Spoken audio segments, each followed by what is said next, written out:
Sir ও sir আমার 10-20 টাকা দিবেন, ওটা ভাত খাইতাম। 10-20 টাকা ভাত খাওয়া যায় রে? দামদামি করার আর জায়গা পাস না। তোর যে শৈল, তুই যদি পরিশ্রম করস তাহলে তো ভালো ইনকাম করতে পারবি। স্যার আমি তো আপনার কাছে ভিক্ষা চাইতাছি না, ওটা ভাত খাওয়ানোর লেগে টিয়া চাইছি। আপনি যদি টিয়া না দেন আমার কটা ভাত খাওয়ার ব্যবস্থা করে দেন না স্যার। আমি তোর কইতে ভাতের ব্যবস্থা করে দিমু। আমি নিজে তো দিন রাত পরিশ্রম করি কটা ভাতের লাগিয়া। যাও অন্য দেখ। স্যার এই অসল ফাওটা লইয়া শরীরটা আর মানতাছে না, এন্দা আবার প্রচন্ড খিদাও লাগছে। আমি কিন্তু স্যার ভিক্ষা করে খাই না, আমি একজন দিন মজুর। আজকে কোনো কাজ পাই নাই, এ কারণে বাধ্য হইছি পেটের ক্ষুধায় আমার কাছে হাসপাতাল লেগে। হ্যাঁ, কাম না করলে ফেটে খাওয়ান যুক্ত না। পৃথিবী বড়ই কঠিন। যা যা গিয়া কাম বিছে গিয়া।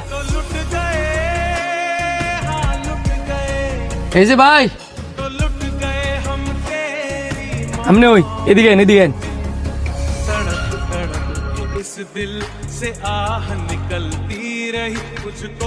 কি ভাই আমার আপনি ডাকলেন কে লেগা?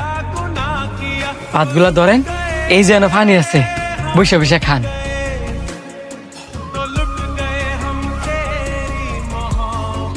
আমি কেমনে খাই?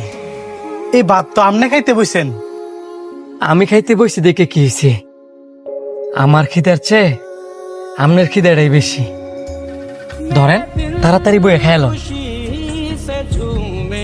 ভাই আপনারা যে আমি কি কমু আমি নিজেও বুঝতেছি না। আপনার বোঝা লাগতো না, ভাতগুলা খাইয়া আমার লেগে দোয়া করেন, তাই লইব।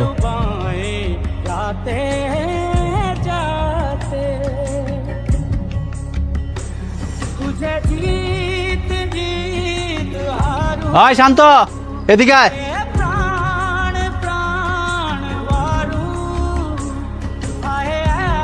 আপনি বসে খান, আমি দেখতাছি। জি ছোট সাহেব বলেন।